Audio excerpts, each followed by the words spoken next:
ఓం శ్రీ సాయిరామ్. సాయి బంధువులారా, ఆత్మస్వరూపులారా, ప్రేమస్వరూపులారా, అందరికీ నమస్కారం. గురు పౌర్ణమి నిన్నటితో గురువు ఎవరు అనేది ప్రజలు తేల్చేశారు. ప్రజలు ఎన్నుకున్న వాళ్ళే నాయకులు, ప్రజలు పూజిస్తేనే దేవుడు, ప్రజలు అంగీకరిస్తేనే గురువులు. ఇది ప్రజాస్వామ్య దేశం. కాలం మారింది. ఒకప్పుడు శాస్త్రాలను పట్టుకొని శాస్త్రాల్లో ఉన్న విషయాలని కొందరు మాత్రమే నేర్చుకొని శాస్త్రాలు మాకు మాత్రమే హక్కు, ఇతరులెవరు శాస్త్రాలు పఠించకూడదు, అందులో ఉన్న విషయాలు తెలుసుకోకూడదు, అందులో ఉన్న విషయాలు మేము చదువుతాం, మేము చెబుతాం, మేము చెప్పింది మీరు చెయ్యాలి అని ఒకప్పుడు ఈ యొక్క భారతీయ సమాజాన్ని, హిందూ సమాజాన్ని శాసించి నడిపించిన వాళ్ళు కొందరు. పాపం వాళ్ళ అధికారం పోవడం, వాళ్ళ గౌరవ మర్యాదలు పోవడం, అందరితో సమానంగా బ్రతకడం చేతగాక ఎవరైనా సమాజం అనే భావనతో హిందూ సమాజంలో, హిందూ మతంలో అందరూ సమానమే, మనుషులంతా ఒక్కటే అనే నిజమైనటువంటి శాస్త్రవాక్యాన్ని, నిజమైన శాస్త్రవాక్యం ఈశ్వర సర్వభూతానం, అన్ని ప్రాణులలో పరమేశ్వరుడు విరాజిల్లుతున్నాడు కాబట్టి నిజమైన పండితుడు అన్ని ప్రాణులలో పరమాత్మను చూసి సమదృష్టితో అందరినీ అన్నిటినీ ప్రేమిస్తాడు అని గీతాచార్యుడు చెప్పాడు. అది మరుగున పడివేసి కొందరు అబ్బాబే దాని అర్థం కాదు, ఇది రాజు రాజే, పేద పేదే, అందరూ ఒకటేని చెప్పేసి రాజుగారి సింహాసనం మీద సైనికుని కూర్చోబెడతావా అని కొంతమంది పండితులు ప్రశ్నిస్తూ, మళ్ళీ ఈ తారతమ్యాల్ని, అంటే గొప్పవాడు, తక్కువవాడు, లేదా అంటరానివాడు, అంటదగినవాడు, ఏవైతే ఉన్నాయో, సేవకుడు, యజమాని, డబ్బులిచ్చి పోషిస్తూ ఉంటే యజమానే, కానీ కులం పేరుతో యజమాని, కులం పేరుతో పనివాడు, ఇలాంటివన్నీ కూడా ఈ దుర్మార్గాలన్నీ వేదం పుట్టిన భూమిలో, గీతాచార్యుడు పుట్టిన భూమిలో కొంతమంది ఎలగబెట్టారు. ఇప్పుడు తిరిగి ఆ ప్రభావాన్ని తీసుకుని రావాలి అని చెప్పి ఏదో ప్రభుత్వం మన హిందువుల చేతుల్లో ఉంది కాబట్టి మనం తిరిగి ఈ సమాజం మీద పెత్తనం చెలాయించాలి, అందరూ సమానమే అని చెప్పిన గురువులు కాదని చెప్పాలి, శాస్త్రాల ప్రకారంగా శాస్త్రాలు తెలిసిన వాళ్ళే గురువులు, శాస్త్రాల్లో విషయాలు బోధించిన వాళ్ళే గురువులు, ఇక అవధూతలు, సిద్ధపురుషులు, యోగులు, లేదా నాగసాధువులు, అఖాడాలు, అఘోరాలు, ఇలాంటి సాధకులు వీళ్ళెవరు గురువులు కాదు. శాస్త్రాలు తెలిసి ఉండాలి, శాస్త్రాలు చదివి ఉండాలి, శాస్త్రాలు చెప్పగలగాలి, బోధించగలగాలి, వాళ్ళే గురువులు. అంటే పుస్తక పాండిత్యం ఉన్న వాళ్ళే గురువులు, ఆత్మసాక్షాత్కారం పొందిన వాళ్ళు గురువులు కాదు అనే ఒక కొత్త విషయాన్ని సమాజంలోకి వ్యాపింపజేసి, ముఖ్యంగా ఇలా చేయడానికి కారణం ఎవరయ్యా అంటే షిరిడీ సాయిబాబా వారు. షిరిడీ సాయిబాబా వారు సిద్ధపురుషులు, ఆత్మసాక్షాత్కారం పొందిన వాళ్ళని కొంతమంది, ఆయన స్వయంగా దత్తావతారం అని కొంతమంది, ఆత్మస్వరూపుడని కొంతమంది, పరబ్రహ్మ స్వరూపుడని కొంతమంది భావించారు. కేవలం భావించడమే కాదు, ఆ అనుభవాల్ని సాయినాథుల వారు అందరికీ ప్రసాదించారు. అలా భావించిన వాళ్ళందరికీ ప్రసాదించారు. బాబాగారి గొప్పతనాన్ని గ్రహించిన ఎంతోమంది సిద్ధపురుషులు, గజానన మహారాజు, భగవాన్ వెంకయ్య స్వామి వారు, రమణ మహర్షి గారు, ఇంకా శంకర పీఠాలకు సంబంధించిన కొంతమంది ఆచార్యులు,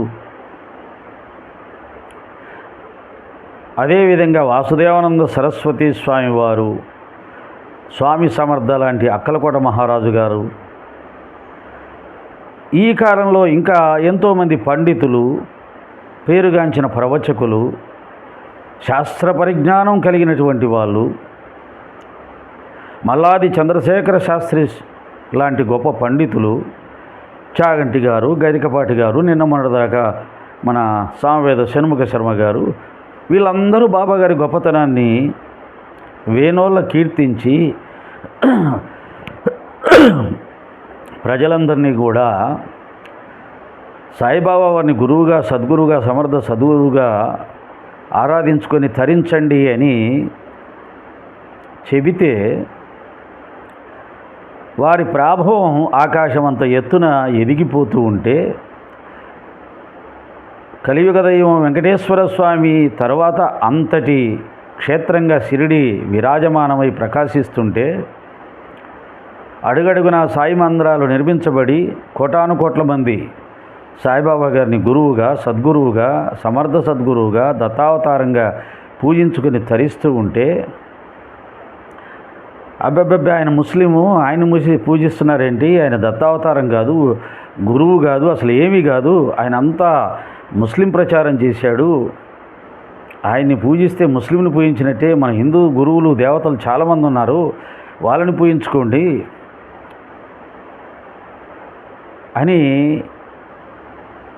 అడ్డదిడ్డంగా, ఇష్టారాజ్యంగా 10 సంవత్సరాల నుంచి ప్రయత్నాలు జరుగుతూ ఉన్నాయి. ఈ 5-6 నెలల నుంచి, 6-7 నెలల నుంచి ఇంకా విపరీతంగా చేశారు కొంతమంది సోదరులు.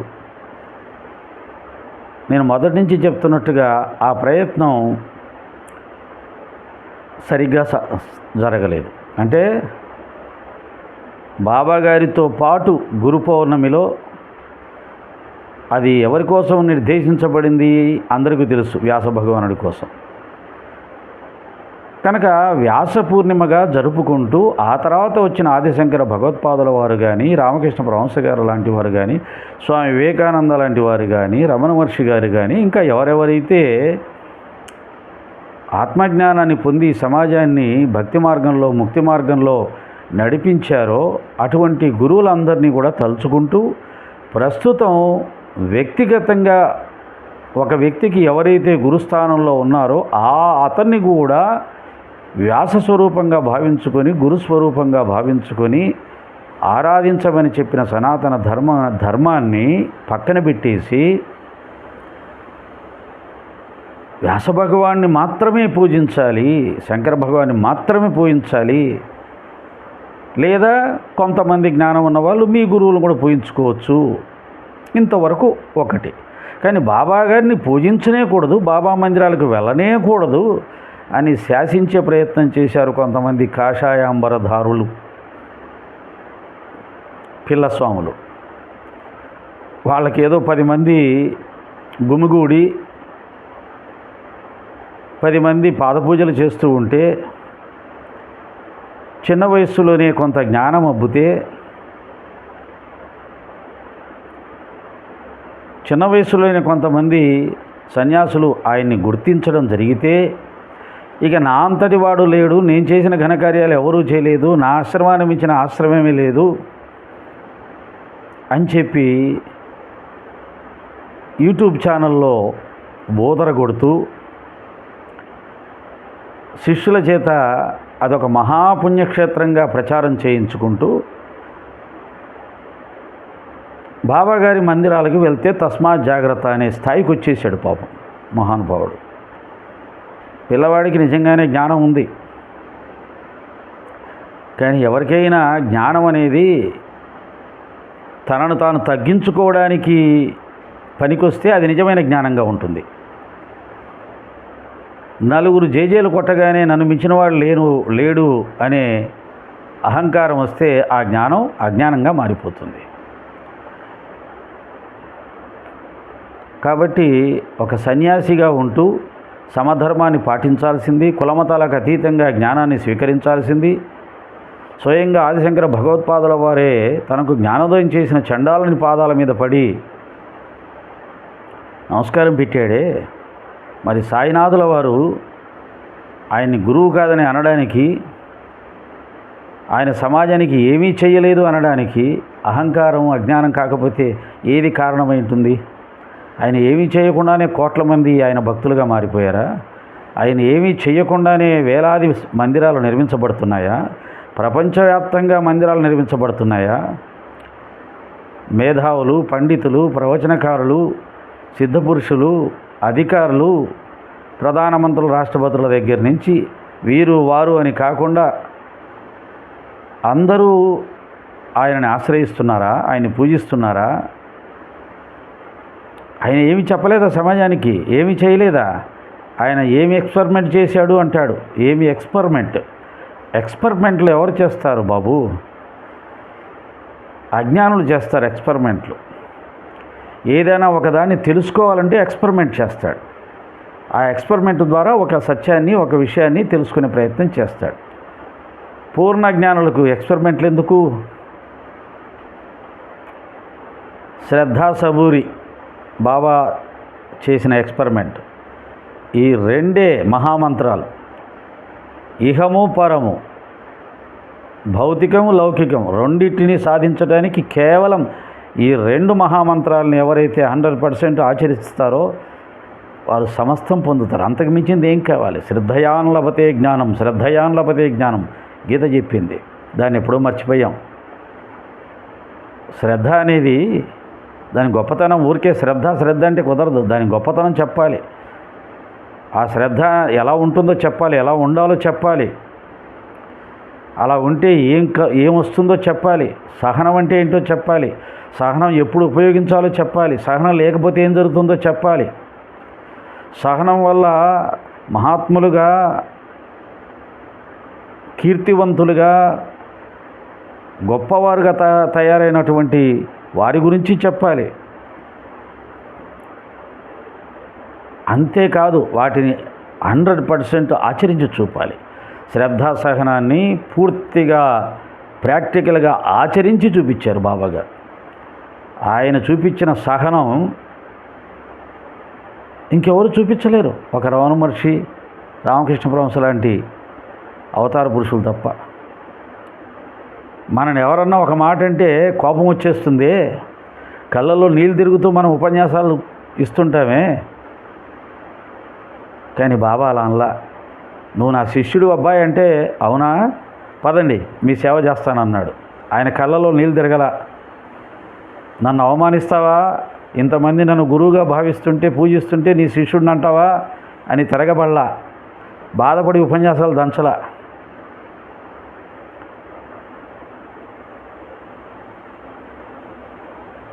ఆశ్రమానికి వచ్చి కానుకలు ఇవ్వట్లేదని బాధపడలా. వాళ్ళని భయపెట్టే ప్రయత్నం చేయలే. శాపనార్థాలు పెట్టే ప్రయత్నం చేయలే. అమ్మ ఫకీర్ వచ్చాడు అని పోయేవాడు భిక్షకు. వేసిన వాళ్ళని అల్లా అచ్చా కరేగా అన్నాడు, వెయ్యని వాళ్ళని అల్లా అచ్చా కరేగా అన్నాడు. అది బాబాగారి సమస్థితి. తెలుసుకోండి, చదవండి, బాబా జీవితాన్ని పరిశీలించండి. ఇంకా గొప్ప స్థాయికి వెళ్తారు ఆధ్యాత్మికంగా. బాబా జీవితాన్ని పరిశీలించకుండా, సచ్చరిత్రని శ్రద్ధగా పారాయణం చేయకుండా ఏ మార్గంలో ఉన్న వాళ్ళైనా సరే పరిపూర్ణ స్థితిని పొందాలంటే సచ్చరిత్ర ఒకటే మార్గం. భగవద్గీత, బ్రహ్మసూత్రాలు, భాగవతం అద్భుతమైనటువంటి జ్ఞానాన్ని అందించాయి, ఆత్మజ్ఞానాన్ని. కానీ దాన్ని సులభతరం చేసి సులభంగా అందరికీ అర్థమయ్యేలా, సాధకులకు కూడా అర్థం కాని ధర్మ సూక్ష్మాలని సచ్చరిత్రలో అర్థమయ్యేలా బాబాగారు చూపించారు, చెప్పారు. కొన్ని సంఘటనలు క్రియేట్ చేసి నేర్పించారు. కాబట్టి సాయిబాబా వారు సమాజానికి ఏమి ఇవ్వలేదో అడగండి అని అన్నారు. మా సోదరుడు ఒక గ్రూప్ మీటింగ్ పెట్టుకొని, బాబాగారు సమాజానికి ఏమి ఇవ్వలేదో అడగండి. చెప్పండి చేతనైతే. అటు గురు పౌర్ణమి వేలాది మందిరాలలో కోట్లాది మంది సాయి భక్తులు ఇంతకు ముందు కన్నా క్రిక్కిరిసిపోయారు. ఇంతకు ముందు కన్నా ఎక్కువ మంది సాయి భక్తులు పోటెత్తి సాయిబాబా మందిరాలకు వచ్చారు. బాబానే మా గురువు, మా బాబానే మా దైవం అని ఎలుగెత్తి చాటారు. మనం నోటితో చాటాం, వాళ్ళు ఆచరించి చూపించారు గురుభక్తిని. కాబట్టి గురువు అనగా మన అజ్ఞానాన్ని ఎవరైతే తీసివేస్తారో, జ్ఞాన మార్గంలో ఎవరైతే నడిపిస్తారో, అంతేకాకుండా కష్ట నష్టాలలో కూడా తోడుగా నీడగా ఉంటూ సహాయం చేస్తారో అటువంటి గురువులు ఎక్కడ రాలా. ఒకవేళ అటువంటి గురువులు ఒకరిద్దరు ఉన్నా శిష్యుల యొక్క భక్తుల యొక్క రోగాలను తాను అనుభవించి వారికి సౌఖ్యాన్ని ప్రసాదించే త్యాగమూర్తులైన గురువులు ఎక్కడ రాలా. బాబా తప్ప, ఆనాడు ఒక నారాయణుడు తప్ప. తన భక్తుని బాధిస్తుంటే, హింసిస్తుంటే ఆ బాధలు నారాయణుడు భరించాడు, పాండురంగుడు భరించాడు. కృష్ణ పరమాత్మకు ఉంది ఆ యొక్క కరుణ, దయ, జాలి. తిరిగి సాయి పరమాత్మ దాన్ని ఆచరించి చూపించాడు. కానీ బాబాగారు సాక్షాత్తు దత్తాత్రేయ అవతారుడు కాబట్టే, పూర్ణ పరబ్రహ్మ స్వరూపుడు కాబట్టే మానవ మాతృలు ఆయన్ని తెలుసుకోలేరు, మానవ మాతృలు ఆయన్ని ఎదుర్కోలేరు. మానవ మాతృలు చేసే ప్రయత్నాలు ఎందుకు కొరగావు.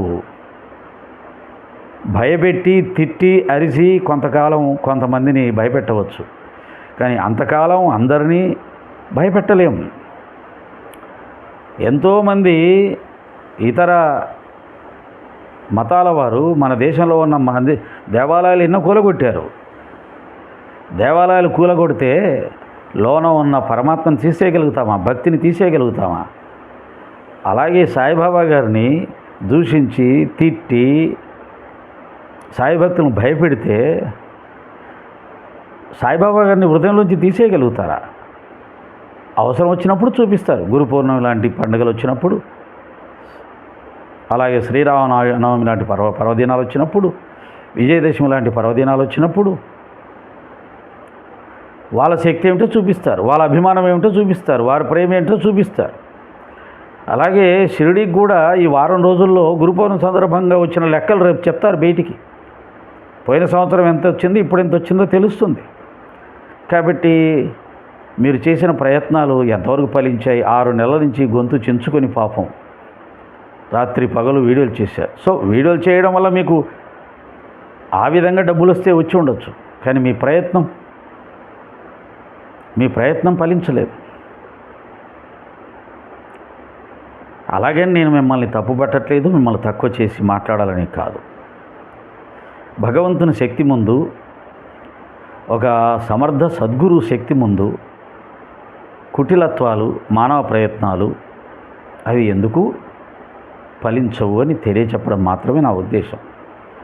ఆ ప్రయత్నం సజావుగా సంస్కారయుతంగా జరిగి ఉంటే కూడా సంతోషించేవాళ్ళం. కానీ బాబాని చాలా అవహేళన చేస్తూ, సచేతన అవహేళన చేస్తూ చేశారు. అది బాధాకరం. ఆ పాపకర్మ మీకు చుట్టుకోకూడదు. మిమ్మల్ని బాబాగారు ఆశీర్వదించాలని నేను బాబాని ఎప్పుడు ప్రార్థిస్తుంటాను. పాపకర్మల ఫలితాలు చాలా ఘోరంగా ఉంటాయి, కాబట్టి అది మీకు జరగకూడదు అని ప్రార్థిస్తాను. అలాగే సాయిబాబా గారి భక్తులతో, సాయి మందిర నిర్వాహకులతో చక్కగా స్నేహం చేస్తూ మందిరాల్లో కానీ సాయి భక్తిలో కానీ ఆచరించాల్సినవి ఏవైనా మార్పులు ఉంటే వాటిని స్నేహంతో చెప్పి ఉంటే ఈరోజు ప్రతి సాయి మందిరంలో వ్యాస భగవాన్ని, శంకర భగవాన్ని కూడా ఏర్పాటు చేసుకొని పూజించుకునేవాళ్ళు సాయి భక్తులు. సాయి భక్తులేమీ వ్యాస భగవానుడికి శంకర భగవత్పాదుల వారికి వ్యతిరేకులు కాదు, కానీ మీరు అలా వ్యతిరేకులుగా తయారు చేసే ప్రయత్నం చేశారు. బాబా గారిని దూషించడం ద్వారా, వ్యతిరేకించడం ద్వారా, హేళన చేయడం ద్వారా మేము బాబా గారిని పూజించుకుంటాం అనే విధంగా సాయి భక్తుల్ని, మందిర నిర్వాహకుల్ని మీరు ప్రేరేపించారని నా బాధ. సౌమ్యంగా మంచిగా చెప్పి ఉంటే మీ ప్రయత్నం 100 రెట్లు సఫలమయ్యేది. ఇప్పటికైనా తెలుసుకోండి, సాయి భక్తులు సనాతన ధర్మంలోనే కొనసాగుతారు. సాయి భక్తుల్ని హిందూ మతం నుంచి సనాతన ధర్మం నుంచి ఎవరు వేరు చేయలేరు, వేరు చేసే అధికారం ఎవరికి లేదు. వాళ్ళు బాబా గారిని సనాతన ధర్మంగానే పూజిస్తారు, సనాతన దైవంగానే పూజిస్తారు, ఇతర దేవతారాధనలు కూడా కొనసాగిస్తారు. కాబట్టి ఈ గురు పౌర్ణమి ద్వారా ఎంతమంది ఎన్ని ప్రయత్నాలు చేసినా మన ఉభయ తెలుగు రాష్ట్రాల్లోనే కాకుండా ప్రపంచవ్యాప్తంగా హిందువులలో అనేక మంది సాయిబాబా గారే మా గురువు, ఎవరు ఏం చెప్పినా ఆయనే మా తల్లి తండ్రి దైవం అని నిరూపించారు, నిరూపిస్తూనే ఉంటారు. ఇకనైనా ప్రశాంతంగా, సౌమ్యంగా, సంస్కారయుతంగా సాయి భక్తులతో స్నేహం చేస్తూ, సాయి మందిర నిర్వాహకులతో స్నేహం చేస్తూ హిందూ ధర్మాన్ని ఎలా ముందుకు తీసుకువెళ్లాలో ఆలోచిస్తారని కోరుకుంటున్నాను. సాయిరామ్.